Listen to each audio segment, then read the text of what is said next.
KMO Show, episode number 32, prepared for release on Tuesday, May 27th, 2025.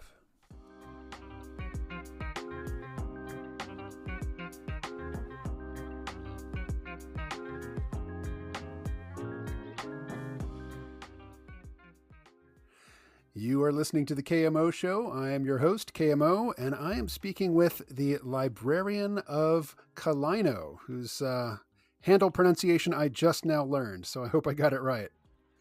Yes, very much so. Thank you. Thank you for having me. My pleasure. I know you, well, don't really know you, but we're speaking because of Substack. I've been on it, I guess, a couple of years, but for the first 9 months or so, I was not posting regularly. I was writing a novel instead, and find it's a lot easier to write a novel when you're not also a blogger.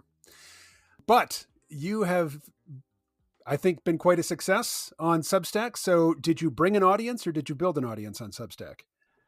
I built an audience. I started off from ground zero. I told the story a couple other times. I was a commenter basically on John Carter, Postcards from Barsoom, his Substack, which is a great Substack. Everybody should subscribe to it. I was a commenter there. And then some people responded kind of positively to some of my comments. And so I thought, oh, maybe I can give this a try. I like writing. And then I went from there and got my first subscriber, and everything I have came from Substack. Right on. I brought an audience to Substack, but it was a small one because I've discovered that audiences are not particularly portable. Like if you start a new podcast with a new RSS feed, good luck.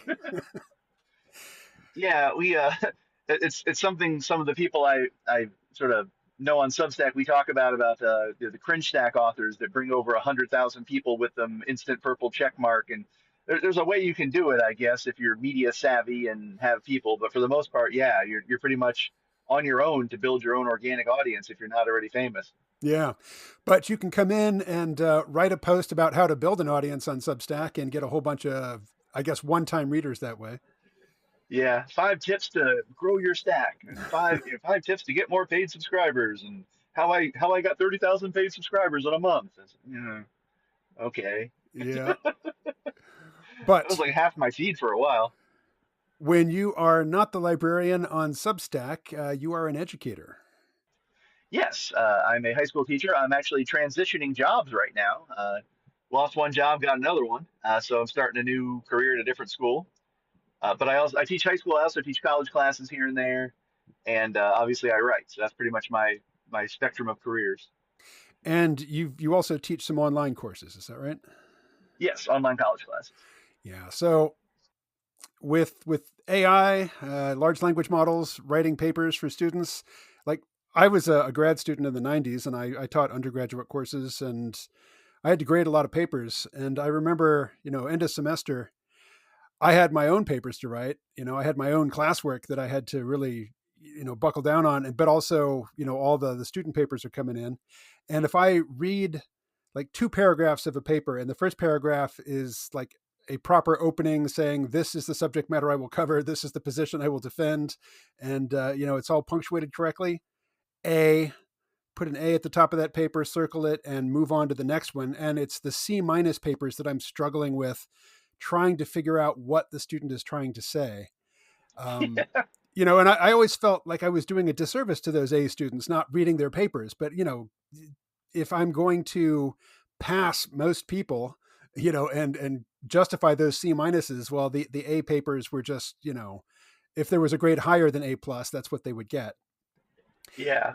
But AI changes all that.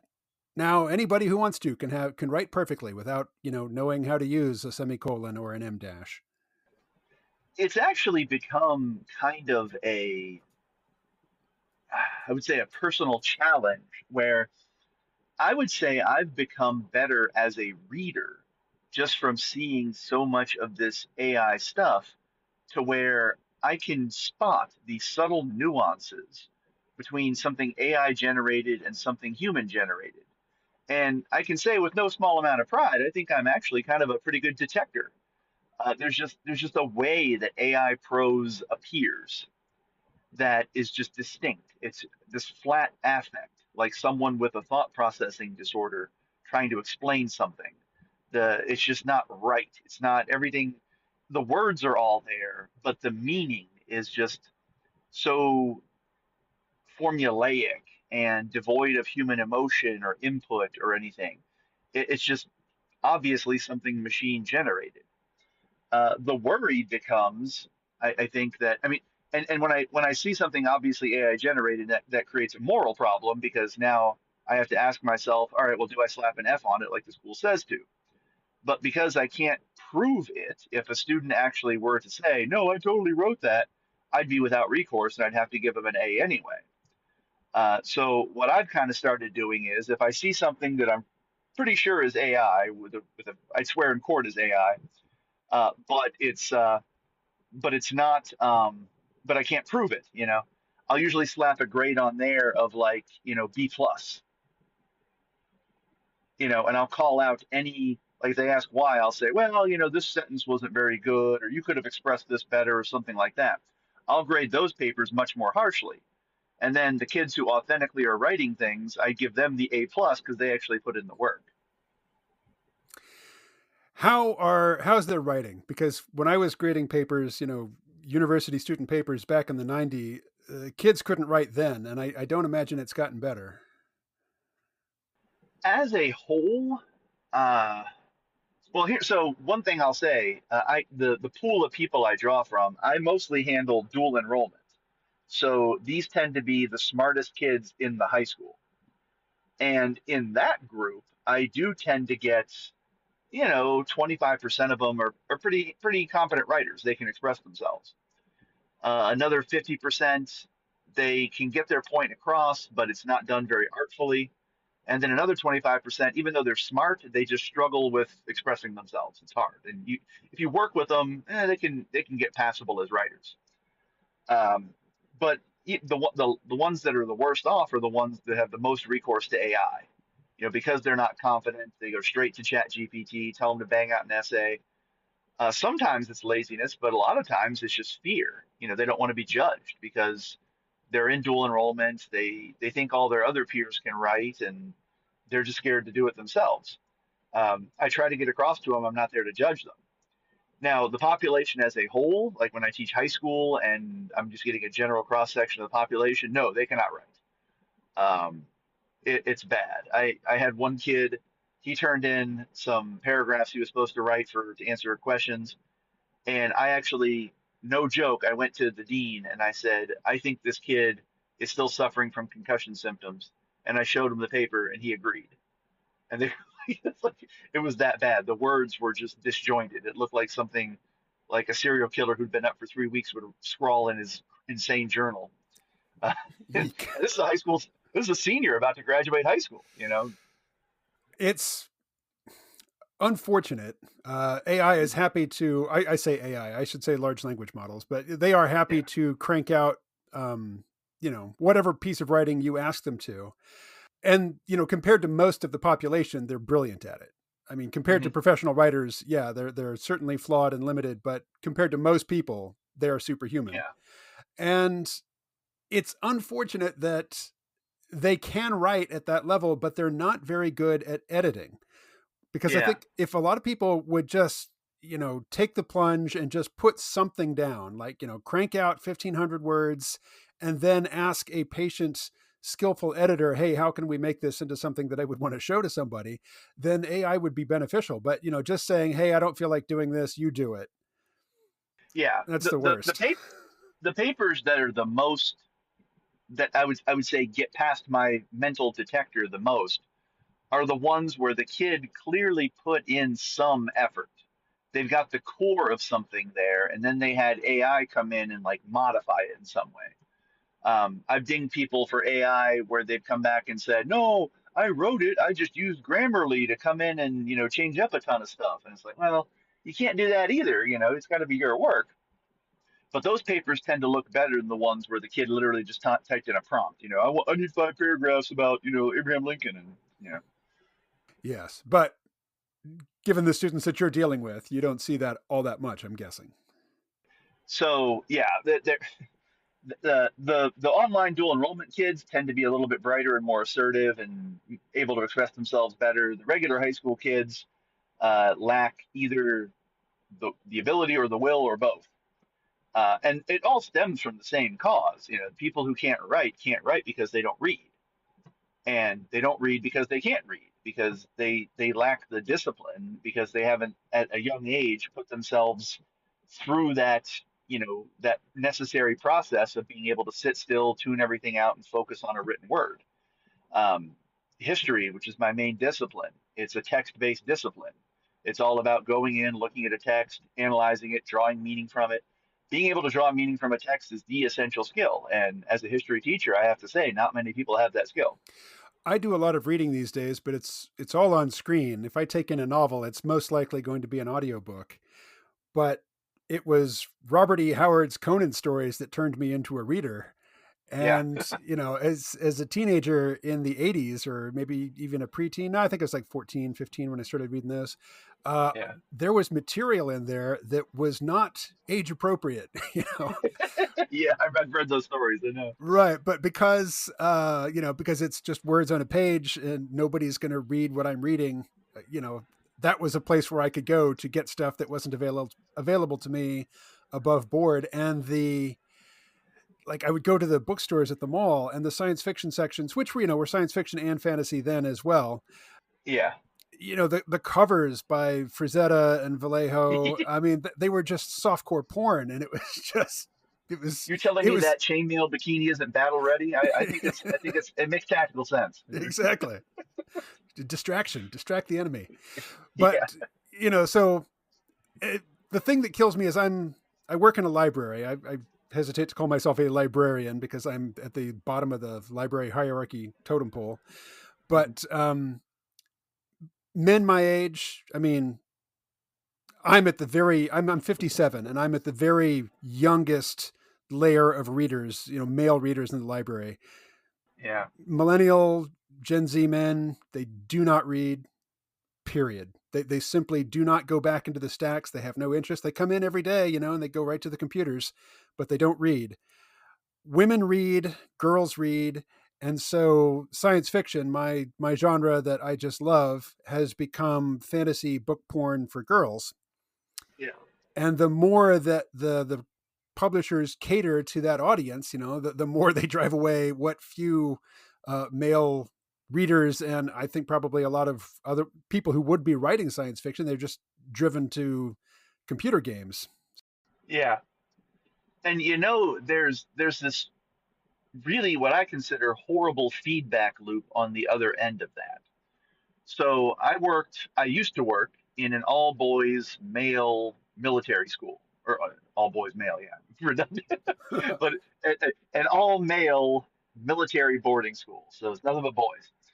And the dean was really into this, like, boys' brains are different guru type guy, and he would come in and he would say, like, yeah, boys, boys can't focus on texts. Boys are very physically oriented, so you can't have them read for more than 20 minutes, and you got to have them up and active and doing stuff.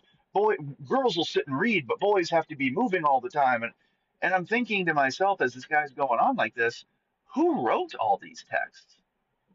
Like everything we read was written by a guy. So a man can sit there and type a 30,000 page book, or 30,000 word book, sorry, a 30,000 word book, but no male can be bothered to sit and read it. That doesn't make any sense.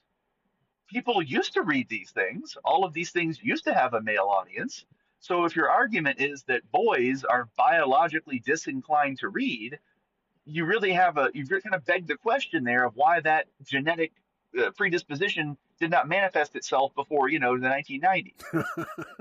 And it's a dodge. It's a way of rationalizing I'll say our, as in me, our failure as educators to get these boys the discipline they need to be able to use their imaginations and focus on these texts and draw meaning from them. Not just the factual meaning, but aesthetic meaning, emotional meaning, to make a connection with these words. It's a tragedy what's happening to them. I have boys in my class, or I had, my school year's over, but I had boys in my class who would read. And I kept my own library in my classroom. And the boys would come in, I'd let them borrow books, and some of them would borrow and read very serious books and ask for more. And I can't help but think that if they had gone to another teacher, that guy would have said, "Well, shouldn't you be like running around in a circle or something like boys are supposed to do?" Like, yeah. A lot of it too is the education profession is heavily, heavily female, especially in the public schools. My school, a little bit different. It's a military boarding school, so a lot more male teachers. But your typical school, elementary schools will be 80% women. High schools will be 60% women, some of them. And the male teachers tend to be not English. Not if they're in history, they're coaches. They're not really. So you end up with a whole system that does just sort of take it for granted. Oh, boys don't read, girls read, boys don't read, and that mindset, that background set of assumptions, I think is really poisoning boys' ability to access these books. Yeah, and just the fact that there's not naked women on the covers anymore, kind of that's a real blow. Oh yeah, yeah. The '80s movie posters too. The Oh Roger yeah. Corman movies. Oh yeah. Galaxy of Terror. I was thinking Deathstalker Oh, that's got a for Sean. Vallejo poster, as I recall. Oh yeah, yeah, yeah, Yeah. yeah, Yes. Boy, I was probably in my late 20s before I learned how to pronounce Vallejo. yeah, Not a lot of Spanish speakers when I was growing up in Kansas City. yeah. I learned how to pronounce Nietzsche. Like I don't know, probably I was probably 30. I'm still not confident that I've got it right.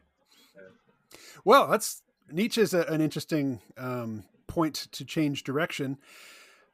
I was raised in the Southern Baptist faith, but some of my earliest prayers that I can remember were me bargaining with God, saying, "Okay, if I stop believing, my salvation is still locked in, right?" Because a lot of this I'm having trouble with, and so I've been a what I would now call a Christian atheist for most of my life.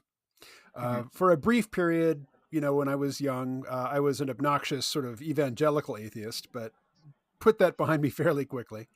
But these The days, Sam Harris years. Yeah. well, Sam Harris is not that much older than me, so Oh, okay. uh, yeah, I had never heard of Sam Harris at the time that I was, and I think he was probably just either a high school student or a college student when I was going through Oh my yeah. evangelical atheist phase. But these days, I look around and I look at people who go to church, and I look at people who are not necessarily philosophically atheists. They're just sort of, a-religious because the culture is a-religious, and they're just sort of, Temperamental atheist. yeah, well, they're living the default life. They're not Yeah. really putting much into it. And this is really manifest for me at the library because our library is right across the street from the county courthouse. And on days when court is in session, the white criminal underclass comes into the library to use the photocopier or to send faxes or whatnot. So that's a group that I see regularly. Up Yeah. close, talk to them. The ones with the neck and facial tattoos and who look way Hmm. older than they are in most cases. Yeah. Um, and then another group that also comes in regularly are Mennonites. Hmm. And these young Mennonite men and women, they look so healthy and so fit. Yeah. And they come in, and the girls check out Amish romance books, and the boys get online and they go to YouTube and they watch horse training videos or something. Oh yeah. Yeah. Yeah, but they just seem so much better off. Just you look at life outcomes. The people with Christian religion seem to be killing it, and the people without are struggling. And so I'm actually like, part of me says you should go to church, young man. But well, the part of me that says young man is being facetious. But I'm not going to my mother's church. I live in the same house with my mother. She's about to turn 86, and she goes to a Southern Baptist church. But I can't stand the Southern Baptist services. I get plenty of her religion on TV because she's got it going all day on Sunday. Yeah. But my father was Roman Catholic, And Mhm. there was a time when they were still trying to make me go to church, and they gave me a choice of the Southern Baptist service or the Catholic service. And I opted for the Catholic service a lot of the times because it was shorter. Yeah. But my father was not a regular enough attender of his, his mass for me to really go full time there. And also, as soon as he was out of the house and his authority was gone, I just stopped going to church. Mhm. But there's a Catholic church here in my small Arkansas town, and I've thought about going, but another part of me says, you know what, that's kind of abusive because you're not really one of them. It would be sort of an esoteric project for you, and that's not fair to this community. But then, another part of me says, no, their outreach is their job. you know, Yeah. if I go and sit in the church, even if I don't believe, I'm doing half their job for them. But you probably know how all that spun out from just the mention of Nietzsche. So I'll stop talking and let you pick up. So yeah, I think there's a lot to unpack there. So the Mennonites, and by the way, my people, my ancestors were Mennonites. My last name in real life is a very unusual one, and you only find it in Lancaster, Pennsylvania. If you back when they had phone books, my last name was like there's like a million of them in the phone book, and it's the only place where there ever was. So every one of my ancestors comes from that community, and I've learned about that community on and off throughout my life. Um, I'm not a member of it myself, but I know I kind of know about them. It's their religious faith, and it's also their sense of community. They have this shared sense of identity and belonging. They feel like they're a part of something bigger than themselves. So there's psychological factors involved, apart from the faith factor, which is obviously the most important. In terms of should you go to a Roman Catholic? Should anybody go to a Roman Catholic church? Should they go to a church locally? Is it wrong to do that if your commitment is half-hearted? I I, I think if there's 1% of you saying I should go to church, you should go to church. Um, you know, everybody there, everybody in that room, I can guarantee you, including the priest, and the priest I'm sure would tell you this. Everybody there is there like as a percentage of how much they want to be there. The one guy 70% wants to be there, 30% want to stay home that day. Another guy's there, 95% there, but 5% he's struggling with it a little bit. And then there's one person there who's there because somebody made him come. He's 5% wanting to be there and 95% wanting to be someone else. Nobody's there 100%. We can't be because we're not perfect. The only person who's 100% there is Christ, and that's why you go there to meet him. The gaps are what he fills in when you ask him to. That I'm Lord. 1% of me wants to be in this place. Would you please provide me the other 99? And I truly believe if you ask for it, it will come if you want it. Now, of course, I hesitate to talk about religion because I don't want to put myself out there like I'm this extremely religious guy that I regularly go to church all the time and I always do what I'm supposed to do. I don't. I'm a sinner. I'll put that out there. I'm the worst. I'm the worst sinner out there as far as I'm concerned in my own mind. But at the same time, I know that when I will myself to do it, when I ask for God's help, it happens. And if you have that 1% commitment and you ask God to give you the other 99%, there has to be space for that. You have to clear out everything else that's in there to allow that 99% to come in. And to the degree you clear out those other factors that are keeping you out, is the degree that other things will show up and make it more, uh, give you that sense of fulfillment, I think, that you're looking for. Because the things that keep you out of church are, I mean, we all have this. I'm not singling you out, our judgments. Okay, the people that go to this place are all fake. I don't like how long the service is. I don't like how short it is. I don't like the language it's in. I don't like what they wear. I don't like the style.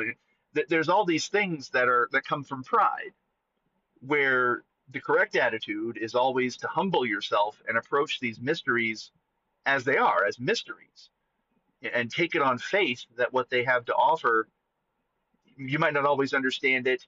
You might not like the people around you. There might be things about the politics going on that you don't like, but you're here ultimately for an encounter with God. Now, Nietzsche, and I don't want to monopolize here, but Nietzsche, to my mind, could never get past that. He could never get past those superficialities. He looked at the Christianity of his age and he judged it. You know, these are the last men, this is bourgeois people, this is convention, and the problem with Nietzsche is that he was right. You know, there was a lot lacking in that faith. There was a lot lacking in that faith in AD 33. There's going to be a lot lacking in that faith in 10,000 years if God wills. Nietzsche was correct in his critique, but he was not able to humble himself to look past it. I use Nietzsche as the segue to this topic because on Substack, I think there are a lot of people who are kind of like me who look at Christianity and see it as a positive force in terms of, you know, its social effects, but they just can't bring themselves to believe the cosmology behind it. And so they try to substitute. And what a lot of people go for is a sort of Nietzschean vitalism. And they try to use that in place of God. And people on the right tend to be better than people on the left in terms of not forming a circular firing squad. And so there's some infighting there, but there's also a lot of accommodation of different people's viewpoints. And you know, I know that you must deal with or hear from a lot more people from that, you know, both aspects, both cells in that community than I do. So what's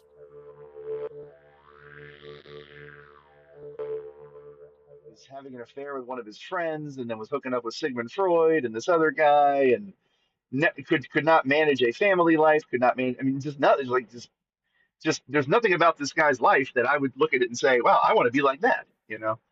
Um, Granted, I guess he lived the way he wanted to, but I just can't imagine wanting to live like that. Uh, but at the same time, you know, do his ideas have value? Sure, sure. I mean, there's a lot of things he said that were very interesting and profound. I would say the same thing about Karl Marx. You know, I have no interest in living like Karl Marx or being a Marxist, but certainly there's plenty of aspects of Karl Marx's social critique that I think are very valid and interesting. Um, on the right, you know, there isn't this necessarily need for ideological purity. What makes someone right wing? I mean, there's obviously a core around this idea of tradition and hierarchy and transcendent value that kind of make you the right. But beyond that, I think people are pretty tolerant. Um, Certainly, you know, my own following includes people who are Christians and Nietzscheans and atheists and all kinds of other. I've got people who are avowed leftists who read and subscribe to my work, which I find interesting and I'm grateful for. You know, I'm not. I don't look at people in terms of, well, you believe this, so I hate you. You know, I'm interested in dialoguing with anyone. I'm interested in anybody's critique of my work, and I think that attitude you see more on the right than the left, and it's why the right, I think, is becoming an ever more attractive just place for ideas. People are comfortable expressing themselves on the right. I mean, compare right wing Substack to, you know, Blue Sky. Blue, Blue Sky, I mean, it's horrible. It's just nothing but like all the maniac tendencies of the left cranked up to 11. They're always attacking each other. You know, this one doesn't respect this one's neo pronouns. This one supported Biden when he shouldn't have, and it's just ridiculous. I mean, I get people who will argue with me sometimes. They tend to be the base pagans that I kind of poke fun at sometimes. They'll argue with me and stuff, but I mean, that's a small group for the most part. Pretty much everybody. I mean, the range of people I get along with on Substack is probably better than the range I get along with in real life. ah, unfortunately, my like all of my social contact other than talking to my mother and brother comes from my job working at the library, Yeah, where I meet a lot of people and I interact with a lot of people and I have informal conversations with a lot of people, but when it comes to political topics or, you know, anything that's potentially divisive, my professionalism requires me to just shut up and just smile and nod and not really get into anything in any depth that could be, you know, that could attract other ears in the library. yeah. So on that level, it's sort of pallid, but it does give me a nice vantage point from which to make observations. Hopefully, none of my coworkers are reading my Substack. I do my best not to ever mention the name of the library, but it would not be hard, for anybody who was looking to nail me to the wall to figure out, which library I'm talking about. Yeah. I mean, for my part, yeah, in those doxing terms, like I obviously write under a pen name, but I mean, I give enough details about my life that if someone really wanted to, some hope not hate nutcase came, or what do you call it, SPLC guy came after me or something, they could probably figure out who I was. But it doesn't bother me that much because I mean, there's not really anything I say on Substack that I wouldn't say in real life to somebody. So, I'm not one of these people. You get people who just want to run their mouths online and say offensive stuff and hurtful stuff and be nasty, and then they're worried about getting called out. But I mean, I don't. The librarian and who I am in real life, it's the same person. I don't want people like calling up the school where I work and bugging people just because they've got some beef about what I said. It causes problems for other people. Right. Well, I'm not sure what you just said, but it popped into my head that it was an anchor point for the topic of race and the discussions of race that Oh on yeah, right wing Substack. Actually, but before we get into that, you mentioned Blue Sky. Every now and yeah, again, I will somehow end up looking at the main Substack page when I'm not logged in, and it's blue. yeah. It's Blue Sky. Oh yeah. Substack for whatever reason just promotes these people, and it's I talked about earlier, cringe stack. This just sludge coming out that's just nothing but this, you know, I hate Donald Trump. It's all they write about Yeah. every single week. They have nothing else to say, and they say the same thing. And they got subscribers. There are people who pay to hear this. They cannot get enough of it. There's people that subscribe, paid subscribers to 10, 15, 20 Substacks. And it's the same thing. They pay to have this like ridiculous echo chamber. Any day now, Trump's going to jail. The economy just crashed. Oh well, it didn't. Oh, it's just so dumb. And you almost have. And this is a running joke I have with people in my circles where we all say we're going to come up with like a cringe stack publications making fun of Donald Trump all the time, where we just use Chat GPT to just write these sludge articles one after another and just get these people to pay us and then use that money for our actual work. Now, there's a use for using an LLM to write for Yeah. you that I could totally get behind. I actually did one time. I never posted it, but I asked Grok. I said, Grok, write me an article in the style of Steve Schmidt about why Donald Trump is bad. And what it came up with was indistinguishable from what he actually wrote. Hmm. Like it was like just you would think if I just created a parody account and posted it, it would people would think it was him. So one last thing on Substack and the mainstream left, if that's what you want to Yeah. call them. Whenever I do end up looking at the main page when I'm not logged in and I'm seeing all these orange man bad posts, I always see one of my posts in there as well, which just says to me, okay, look, it's me because I know you're not promoting my work to anybody else. Yeah, they So, have like IP checkers or something, I'm sure. I don't know how that stuff works, the algorithms, but they know. yeah. Yeah. So why go to the pretense then of showing me things that I'm not interested in, but whatever. So John Carter, Yeah. you say you got your start basically as a commenter on his posts, and John Yes. Carter, who writes postcards from Barsoom. I mean, anybody who's a fan of classic science fiction recognizes that that's Yep. a not William S. Burroughs, but Edgar Wright Books. Edgar, Yeah. yes. Um, so he's a very, like, I would say, upwing, forward looking, tech positive sort of person, Mhm. but he also has conservative views, and he is, I guess you'd say, what, a race realist. Yeah, well, that word, I mean, there's a spectrum, that kind of that term implies. There's people who, I mean, there's a sense in which I'm a race realist where I would say, you know, race is a thing. It is a real thing. To just sort of say that all people are indistinguishable blank slates, I think is wrong. And then there's like another end of the race realist spectrum where it's, you know, races are biologically, you know, immutable and, you know, these people have low IQs and we need eugenics. And, you know, I think that you can make positive claims, like empirical claims about something, and not necessarily draw the moral conclusions and political conclusions that some of those more extreme people draw. John Carter has, you know, I'm not going to speak for him; he's his own guy, but he's, you know, he's Canadian, and the situation in Canada, they have, you know, a lot of immigration. I'm not sure the exact ratios, but I would say in terms of their population, they have right now more immigrants in their country per capita than we have in America, and a lot of them are coming from the Indian subcontinent. And a lot of people who have lived in Canada for generations, like sort of, I guess you call them heritage Canadians, uh, you know, don't like that. They don't like the changes that their country is undergoing, and I think rightly so. I think there's very much a place for that critique. Um, you know, can it veer into hatefulness? Sure, but I think that in a lot of ways is just sort of downstream from the fact that the government of Canada does not take these critiques seriously. People vote over and over again. They say, we want less immigration. We want these people to assimilate. We want to keep Canada the way it was.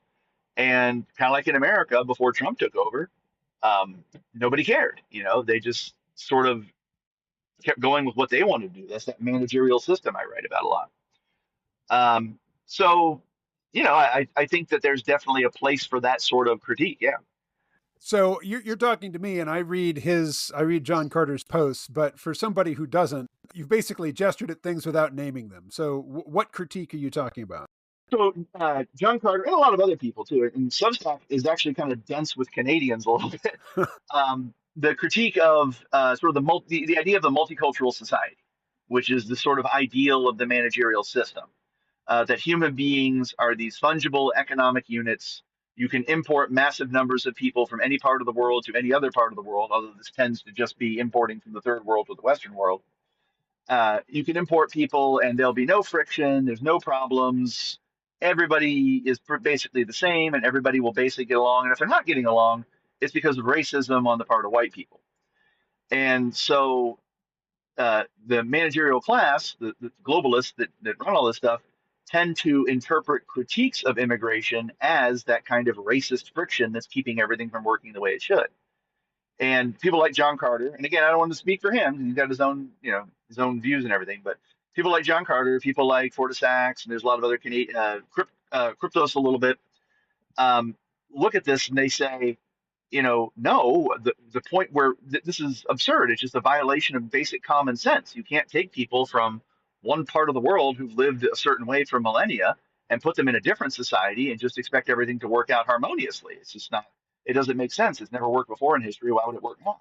But there's this sort of, you know, that neoliberal mindset, the ideology of the managerial elite, this neoliberal ideology of, well, with the proper social inputs and the proper organization and the proper education and everything like that, we can just will it into being. You know, we human beings are blank slates and we're the ones that write on them. And that's what I mean by critique. People are critiquing that neoliberal managerial ideology of all human beings are basically fungible economic widgets. So you mentioned that John Carter is Canadian. Yeah. I from the year 2006 through I don't know, a couple of years ago, I was doing something called the C Realm podcast, which is the letter C and then a dash and then REALM. And C stood for consciousness, most prominently, but also a lot of other things. And jokingly, I would say it also stood for Canadian because a disproportionate portion of my audience were Canadians. And, when I would travel internationally, I would often be mistaken for a Canadian, which, I took as a compliment at the time because when I was traveling internationally, I was still of the mindset that, one distinguished oneself as an intellectual by being hypercritical of the United States. Yeah. I've gone probably too far in the other direction since then, but I used to be on that page. But I have a friend, somebody I've known since the mid '90s, who's Canadian, and he worked in tech in San Francisco in the late '90s and early 2000s, and did pretty well for himself before basically being kicked out of the United States for some I can't even reproduce what it was. It was some trivial visa irregularity, Mhm. and now he's banished. But I sent him a post by John Carter, and it had something to do with science fiction and tech, and my friend is he's into tech, and he's in the maker space, and I thought he'd be interested, and he basically just wrote back and said that's racist. End of discussion. I'm like, okay, this is probably the wrong John Carter article to start you with. Here, let me send you a different one. And I sent him one called The Whims of Mars, which John Carter's mostly talking about the prospect of a robust population establishing themselves on Mars. Yeah. And Yeah, I don't and know if he you know, he's actually an astronomer by trade. oh no, did not know Yeah. that. Oh, that's great. So anyway, I sent this follow up to my Canadian friend, who said, "This is racist too. Whims, it's right there in the title." And I'm like, okay, so that's just the thought stopper. I mean, if there's anything that that can be considered racist, then nothing the person has to say is worth discussing. And I'm not singling my friend out, for particular intolerance or having a particular blind spot. It's just that's the culture in which he lives. You will not. He lives in Toronto. You will not be branded a racist in Toronto, particularly in the progressive tech scene. If you are, you're Yeah. done. You know. It reminds me of the book Dune, Dune, for the readers who can. Dune, Frank Herbert, where the Bene Gesserit sisterhood could use these hypnotic techniques. We called it prana bindu binding. Binding, I think, was what they called it, where uh, or hypnoligation, where they could put a word subconsciously into someone's head that if another person said it, it would cause the guy to like have some kind of like psychosomatic reaction. And they had at the knife fight at the end where Paul Atreides is fighting Fade Rautha. He had one of those words. Fade Rautha had one of those words in his head where if Paul had said it, it would have caused his whole body to shut down. And Paul didn't want to win that way. And I think part of what our neoliberal managerial class does is create these kind of hypno-ligations in our heads, especially Canadian heads, but a lot of Americans too, where they hear certain things, whim, shut down, racist, shut down, the whole system crashes, blue wall to death. They can't handle it. And it's like, if it really does, it's like this learned like disgust reflex or something where it literally makes these people sick to hear certain ideas, even if they make sense, even if they're logical, even if you spell it out in a way where, okay, I proved point A, I proved point B, so point C must be true. Their minds just cannot go there. The programming is too deep. They have become, in the truest sense, NPCs. I've tried to look up the definition of whim while you were Mhm. talking, and I'm just getting the proper definition, of the noun. It means like a wish or something, like Right, you want something to happen, just a desire. right. That's a whim. But when it's in all caps, it's white. What is it? Oh, Hierarchical. What does it stand for? All right, whims stands for white, hierarchical, individualistic male. yeah. So the white, hierarchical, individualist males will go to Mars and create a robust society where they are allowed to form and bask in asabiya, or Yes, community building. yes, Yeah. or I think asabiya is more of a community spirit. Or yeah. Yeah. It's a vitalism that lends itself not necessarily to community building, but just group formation and group Yeah. identity. And everybody's allowed to have it except white people these days. Yeah. Yeah. And that's kind of the point he was making. But and that's again, so somebody's that's racist. Okay, well let's look at this, right? So is it good that people from India are allowed to be Indians? So yeah, of course. Why would it be wrong? All right. So and they're allowed to be Indians wherever they are, right? They're in India, they're in Canada. Yeah, absolutely. Multicultural society. Anybody can be who they are. So with that logic, then should white people be allowed to live like they are? That's racist. Like it just shuts down. It's just there's no getting past that. It's not a logical thing. It's like something placed deep in that lizard brain part, where you just vomit up a dead insect, like in the most primitive form of life. Yeah, my last name is O'Connor, so I can be Irish, and being Yeah, Irish by not necessarily anymore, but for most of my life, being Irish by definition meant you were white. yeah. Do you remember when Google image search, if you asked for a white couple, it would definitely show you a whole page full of interracial couples? Oh yeah, yeah. Yeah, George yeah. the Black George Washington thing they had, they called it the Gemini, I think it was. Well, that was a different incident, actually. Oh, okay. You can Yeah, think of something. Yeah. you're thinking of generative AI. If you ask for an image to be created, like Oh founding yeah, yeah. fathers, it would show them as black There's or Asian Chinese or something. Asian Lincoln. Yeah. Yeah. But a few years before that, just with the image search, if you searched for white couple, it Yeah. would show you a full page of mixed race couples or black couples or whatever. Basically, it would scold you for searching for the wrong things. Yeah. So if you wanted a picture of a white couple, you would type in Irish couple, or Polish couple. Yeah. Well, even then, they kind of screw you up on it. So the thing about all that stuff is like you can construct a white identity as something negative. You're allowed to say whiteness exists if it's being excoriated. But the problem for these people comes where you can't talk about whiteness and not make people think about it. If you beat into somebody's head, you're white, you're white, you're white, you're white, even if you're constructing it as something negative, people will see it as inherently part of themselves. So the whole project of creating a colorblind society, like neoliberalism wants to do, falters on the premise of everybody gets to be who they are, but white people have to be something that white people hate. Whiteness is only an attitude of contempt, but at the same time, it's immutable and unescapable. You can't get rid of your whiteness. You can critique it, you can denounce it, but you can never ever free yourself from it. And because I, as a white guy, can never free myself from my whiteness, that forces me to think of my race as an immutable characteristic, and thus, logically, everybody else's race as an immutable characteristic with its own particular with its own particular features. So I have a Substack friend who probably wouldn't mind his name being mentioned, but I won't anyway. But he's into science fiction like I am, but he's also a Gen Xer like me, but he's a black man.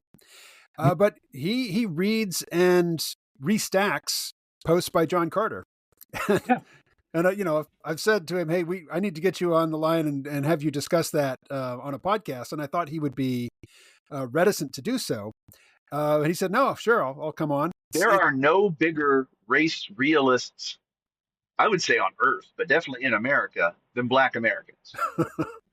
Like they will give you a frank assessment of the characteristics of every race, including their own, without hesitation. There's a whole section of Black YouTube. I don't know if you ever heard of a guy, Tommy Sotomayor, who just goes in and just lambasts in characteristics of Black society. He goes after other people too, but and he's a Black man. Just lambasting characteristics of Black culture he sees as negative in terms that if a white man were to use it, would just be completely socially out of bounds. Yeah. So I'm not surprised he agreed to talk about it. My high school where I went to was a very highly majority Black school, and you would just hear them casually, like even among themselves, the degrees of coloration matter quite a bit. The ones with lighter skin would make fun of the ones with darker skin, and vice versa. They would have these beefs over that. So again, if you want race realism, that's a good place to start. Yeah. So for years I've been thinking as the left and the cultural left, the academic left, as they've been denouncing white people and shaming people for being white, shaming people for something they can't change, and justifying mistreatment of them on the basis of the righting of historical wrongs. I've just been thinking, you guys, you realize that the pendulum's going to swing the other way, right? And the worse you are when you're in power, the more vociferous the reaction will be. So you think you're going to be in power forever? I mean, has the pendulum stopped swinging? There was a real telling. I wish I could remember the exact circumstance. I think Ramsey Paul had a YouTube show about it one time where he talked about it. It was in Wisconsin, and they were trying to teach the kids at this like all white school about their white privilege. And so to do it, they gave them those, those little like rubber wristbands, Mm-hmm. that people wear, like they say, "What would Jesus do?" and stuff. Well, they gave out these little rubber wristbands that were just white, and you were supposed to wear this white wristband to remind you of your white privilege. But they stopped doing it because the kids were wearing it like ironically, like to demonstrate how white they were. Like kids would get like five or six of them and wear them, and it was like this whole thing where they were just, there was I think it was in Colorado. Somebody was protesting the Native American names for football teams and stuff, and he came up with a shirt called the Fighting Whiteys, and he thought this was going to be like a dunk, like, oh, burn, white guy on a shirt. And it's like he had like an Etsy store or something for it. It sold out like immediately. People were buying these shirts and wanting to wear them because they thought it was awesome. you know, so anytime, again, you know, they think they're being clever by just constantly throwing in white people's faces. You're white, you're white, you're white, you're white. But I mean, you can't really control where the imagination leads you from there. Yeah.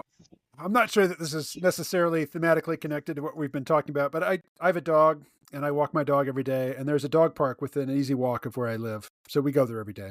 Sometimes some of the people who are there are not locals. They're traveling cross country, but they've stopped at this place and they're, letting their dogs play in the dog park.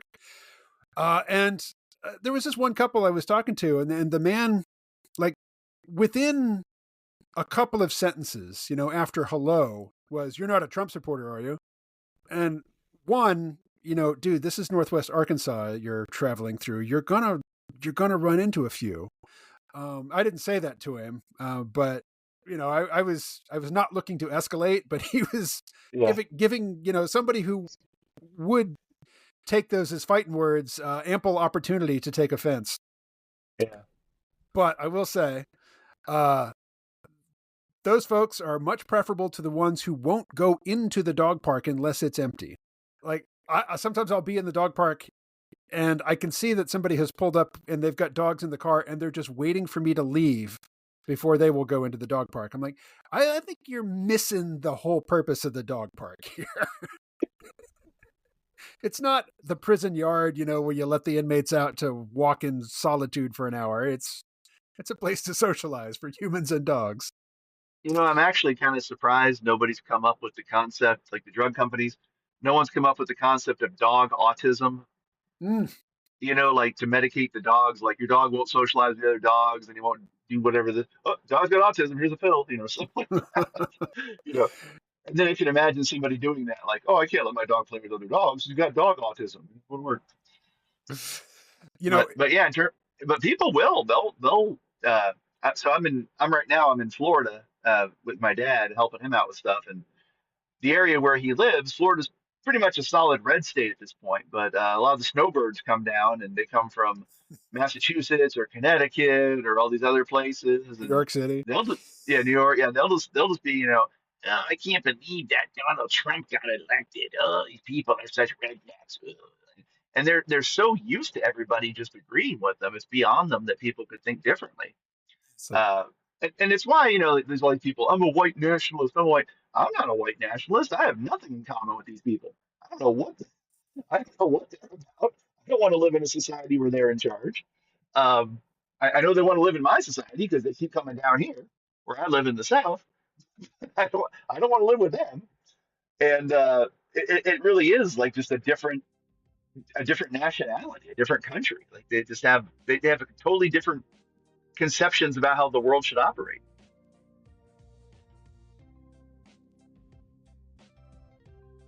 all right. That was the Librarian of Celaeno. There's like another 20 minutes left, but today is Tuesday, and that is the day that I both write and post my Gen X science fiction and futurism post for the week, and I haven't even started yet, and it's a little after 4 p.m., so I got to put this podcast to bed and get to writing.